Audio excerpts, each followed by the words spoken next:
My name is Kayla Santiago. I'm a double major in sports communication and media and journalism, also with a minor in exercise and sports psychology, and I am a junior.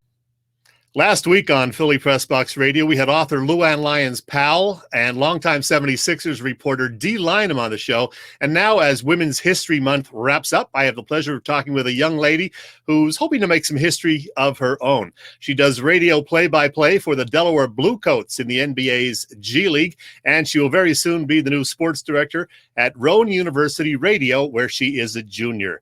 It's Kayla Santiago. So we say, hello, Kayla. Welcome to Philly Pressbox Radio. Thank you so much for having me. I'm so excited to be here. I normally don't talk age with a woman, but in your case, I'm going to do it because I mentioned you are a junior. You are just 20 years old. And that means one of your very first Philly sports memories was the Phillies winning the 2008 World Series. Would that be accurate? Yes, that's very accurate. It was my first championship that I was ever alive to actually witness. So that was pretty amazing. I was only 8 years old when they won it all. And what about your interest in sports? What, were you interested right from the get-go? Tell me about your family. Were they big sports fans when you were growing up in Glassboro?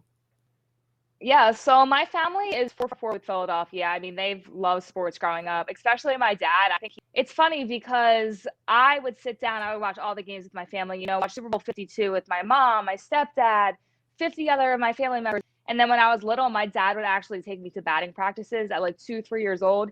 And I was screaming, "Go Jim Tony" at Phillies batting practice. It wasn't even the game. It was just batting practice. So I think ever since then, I really loved it. And then for me, I kind of just took it to the other level. Like I'm a very competitive person. So I always wanted to know more than my dad. And I always wanted to like, be like, I know this stat, you don't. Like, haha, like kind of like that.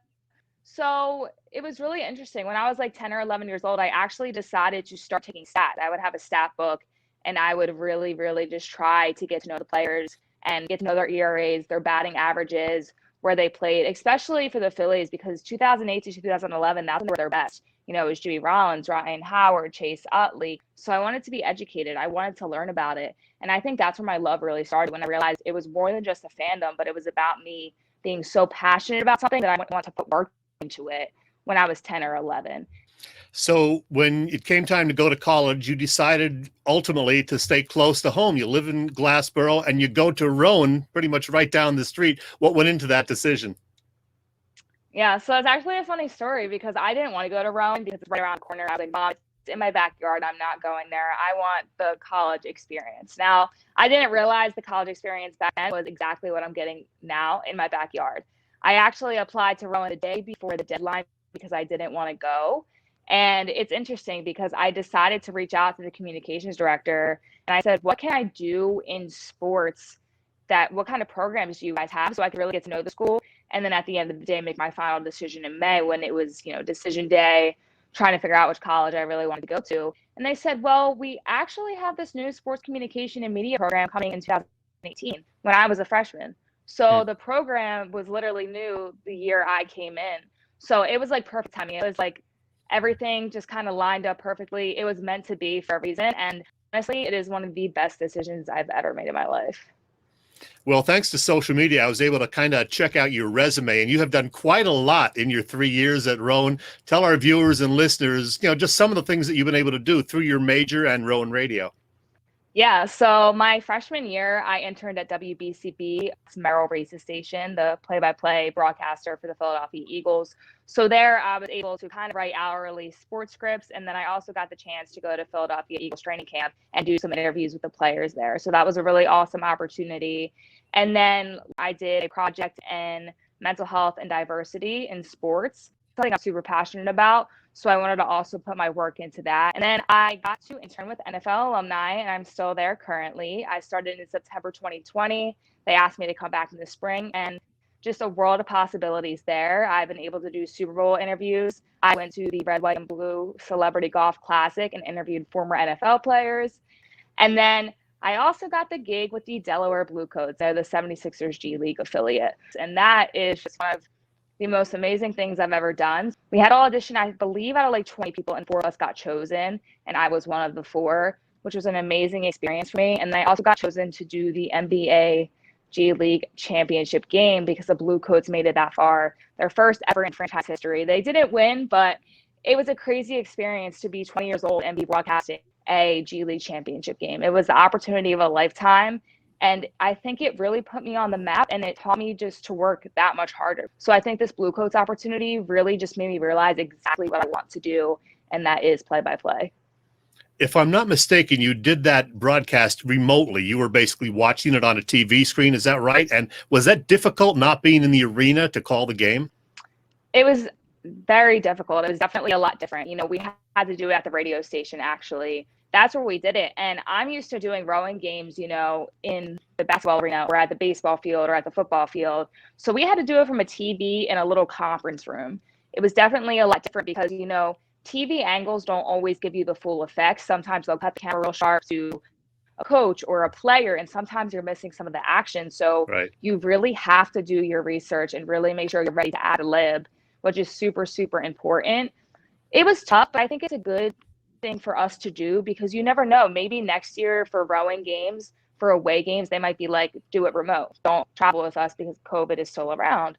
So I think it was a good experience for us to get that background. We can say we did games remotely, but I definitely hope next year, if I'm lucky enough to get the position again, that I can do it at the arena because that feeling is unmatched. Well, you mentioned Merrill Reese, and I want to go back to him for just a second.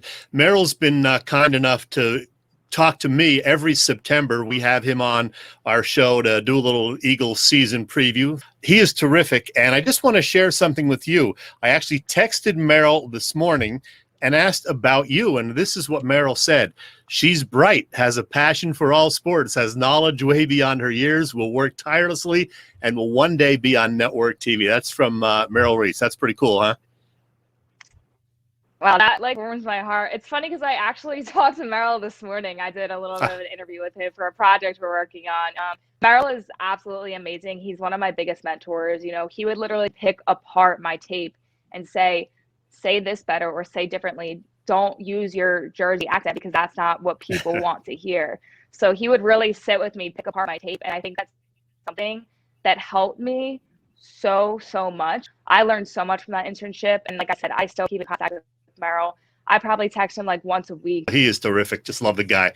Well, Kayla, because it's Women's History Month, I want to ask you, do you have any particular female sportscasters or journalists or women in general that you would consider a role model or someone that you look up to for inspiration? One of them is Beth Mowins. She is the play-by-play broadcaster for the Chicago Cubs. But I think, you know, just being able to have that role because it's not a woman-powered field, especially in the booth, I think that's really awesome, and I definitely look up to her. Of course, Dora's work. I mean, I think she is fantastic. Every time I hear her, I get more and more impressed. I really love all the work that she's doing. And then I got the chance to sit down with Jamie Apodi for an interview, and she's even better on, well, not in person because we weren't in person, but she's even better person than a broadcaster as well. I think she's absolutely fantastic. Her storylines are always on point. I think she works really hard to get the best stories out there, and she definitely inspires me as well. So what is your ultimate goal in the broadcasting business? Is it play-by-play, and what particular sport would you like to do? It is most definitely play-by-play. I think basketball. Now, I do love doing play-by-play for baseball and football as well. I just think basketball is my favorite for some reason. I couldn't really tell you why. I just absolutely love doing play-by-play for basketball. Now, I'd be open doing really any sport, but if I had to choose, if they were like, Caleb, what is your one goal? It would be a play-by-play broadcaster for a basketball team, for a professional basketball team at the end of the day. I mentioned that you will be the first female sports director in Rowan radio history. Someone said they had one back in the Glassboro State days, but at Rowan, you are the first. So that's pretty cool. What will you be doing as sports director at Rowan? So I'll still be calling games like I do right now, still doing play-by-play for all the sport games at Rowan University. But then I'll also be in charge of like scheduling all the games and scheduling the people who's on the games, also being in charge of the shows. So right now we have a show called Offsides, which is like a sports talk show, all the podcasts that we have going on right now, making sure everybody's kind of doing what they're supposed to do and showing up and really putting a lot of work in. And I'm really excited. I think we have a phenomenal sports department right now. I think the one who's in charge, Gary Erdley, right now has really helped me in all aspects, not just broadcasting, but, you know, just being there as a friend and helping me through, you know, just being a really good friend. And then, of course, Derek Jones, the station manager, he's phenomenal. And I think that he's a really good person to look up to, especially for everybody in the sports department wanting to do what we want to do. So I'm really excited. I'm excited to kind of have that lead role to kind of take charge and, for people to kind of meet expectations and work really hard and just to get out of it everything that they could possibly can. Well, Kayla, let's talk a little Sixers. Even with the Joel Embiid injury, they played extremely well, battling for the top seed in the East as we speak. They acquired George Hill right at the trade deadline. Do they have enough to get to the NBA Finals as is? I think they do, and I think the Sixers are going to surprise a lot of people. Now, I understand you have to worry about Brooklyn, James Harden, Kyrie Irving, Kevin Durant. I get it. But I think what the Sixers have right now, they have a Tobias Harris who is playing like an all-star, who should have been an all-star, and that is because of Doc Rivers. And I think we saw the Tobias Harris on the LA Clippers that we wanted to see here in Philadelphia right away. I think that player also ties in with Doc Rivers, and I think Doc Rivers is able to bring that Tobias back. I mean, he's improved defensively so well. Ben Simmons, he does so much that doesn't show up on the score sheet for this team, and I think that, with Joel Embiid, if Joel Embiid goes out there and chooses to dominate every single game, he is going to be the best player on the court. There's no question, in my opinion, about that. He can put up 40 a game, and he's shown it this season. Now he's injured, but guess what? The Sixers are still winning, and they're still in first place. So that shows you right there that, yes, of course, they want Joel Embiid back. He could be the MVP. He got injured, so he might not be right now. But at the same time, this shows the culture of the team. This shows the leadership of the team and the other guys that they do have. Now, the bench, is a little bit worrisome, especially once you go further in the rotation. But you have to think about it in playoffs. You're really only playing 8 to 9 guys. You're not playing that whole bench. You're not going to really be playing the rookies. I think they do have a chance to compete, and I think they're going to surprise a lot of people. They don't have the flashy guys necessarily, but I think they're locked down on defense. Ben Simmons can defend 1 through 5 throughout the league, and I'm excited to see where they go. I think this is a team that can really compete in the postseason. Hey, one other thing, in broadcasting Bluecoats games, you got to see a lot of Paul Reed. He was the G League's Rookie of the Year and MVP, 22 points, 12 boards a game. He's gotten some time with the Sixers here and there. Does he have a future in the NBA, do you think? Absolutely. I think Paul Reed's work ethic is second to none. It's funny because every time we used to do the post-game press conferences, sometimes I would ask him, how do you think your performance went? And he said, great, I scored 30 points, but I want to average 5 assists per game. He is always trying to get better. He's always trying to compete, and I think that's going to do him justice. I mean, being on the all-defensive team, being Rookie of the Year and MVP is just phenomenal. It's a phenomenal resume right now for him. It's going to be interesting, though, because on the Bluecoats, he did play 5. He did play center, and I think he's more of a power forward in the NBA just because he's only 6'8". So I don't think he's going to be getting a lot of play at center. But at the same time, I think he's motivated enough to get there. I think this year is going to be a growing year for him. And I think next year is really where you're going to see him develop, especially, if Dwight Howard gets in foul trouble or if Tobias Harris needs a break. I think next year is where you're really going to see Paul Reed develop. And I'm excited to see what he does. I think, the Bluecoats also have a great culture. It was an amazing time covering them, especially Paul Reed. So he's going places. He definitely is. Well, Kayla, with first-time guests, I often put them on the hot seat at the end of the interview for a game of Fast Five. Can we give that a shot? Absolutely. Let's do it. All right. Number 1, the Phillies are about to open their 2021 season. Have they improved their bullpen enough to compete in the tough NL East this year?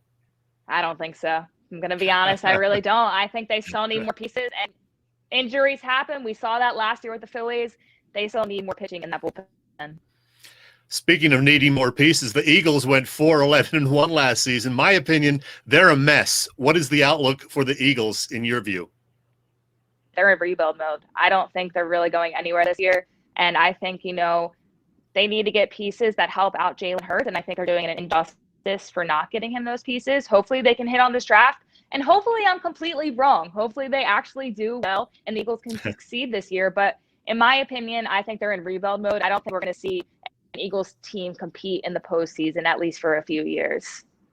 Number 3, in your short life, I can't believe you weren't even born until this century. Who are your 2 or 3 favorite Philadelphia athletes? Joel Embiid, number 1. He is probably one of my favorite athletes of all time, if I'm going to be honest with you. Deshaun Jackson. I loved Deshaun Jackson growing up. I still had his jersey when I was like 10 years old. And then I really, really liked Ryan Howard, I would say. I think Ryan Howard was one of my favorites. I loved that whole 2008 to 2011 team, but Ryan Howard, the big piece, So exciting. I'm with you. Number 4, I think I know what your answer is going to be, but I'm going to ask it anyway. What is the key to being a good play-by-play person? Preparation. Preparation is everything. Learning how to take criticism and really just putting your best foot forward, putting the work ethic in. Because if you think that you're going to show up for 2 hours and call a game and it's going to be that easy, you're completely wrong. Set out 5 hours per game before every game to do your prep work. That is the main thing. I knew you were going to say preparation, and you're absolutely right. That is the key. All right. In the last few weeks, Kayla, finally, number 5, you've been featured on 6ABC, KYW Radio, the NFL Draft Bible podcast, and now, of course, here on Philly Pressbox Radio. How are you handling this new celebrity status? I think it's really cool. I'm really just trying to take it as an opportunity to get even better. I think it's awesome that, some people are reaching out to me now and that I'm able to share my story and hopefully inspire other women that want to be, not just women, anybody that really wants to be in this field. But I think for me, this is just a motivation to work that much harder. I already work so hard and I have a very strong work ethic, but I want to continue to get better every single day. And I think, now that a few people may know who I am or they've seen my story, that means more people are going to be paying attention. Maybe more people are listening. That means I have to get even better. So I use it as a motivating factor to keep working, work hard, and try to get where I want to. Well, Kayla Santiago, this has been loads of fun, as I knew it would be. Continued success at Rowan and in your broadcasting career, and go Sixers. Yeah, absolutely. Go Sixers. Trust the process. And thank you so much for having me. It was a great time.